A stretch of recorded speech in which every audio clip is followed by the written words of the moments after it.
咱台湾的 APEC 领袖代表张忠谋今去到美国旧金山，驻美代表萧美琴亲身介接机以外呢，侨胞也热情欢迎。不过，敢会和美国总统拜登伫咧 APEC 的场边一对一会面，张忠谋是无做回应。也来伫咧宴会顶头，张忠谋特别感谢萧美琴伫美国替因安排，互代表团会当顺利参与 APEC 会议。Welcome back to San Francisco. 驻美代表萧美琴迎接咱国 APEC 领袖代表张忠谋甲夫人张淑芬到美国旧金山，50多位当地侨胞也伫张忠谋所在饭店热情来欢迎。领袖代表来到旧金山，感觉怎么样？谢谢哈。很期待吗？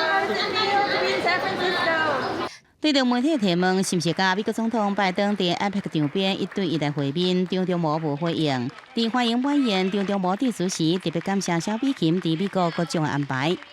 在这，谢谢他。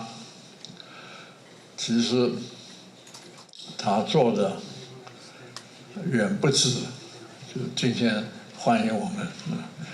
假如不是他各种的安排啊。我们也不可能在这样的快乐的这个情况之下来到这来开会啊。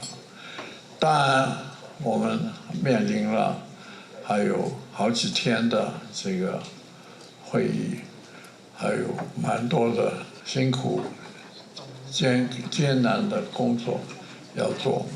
张忠谋希望这摆 APEC 有真好成果。萧美琴是讲，今年 APEC 主题是为各方创造有韧性而且影响未来。甲总统蔡英文推动议题是真有相关，希望经由代表团的努力，和台湾甲国际接起来。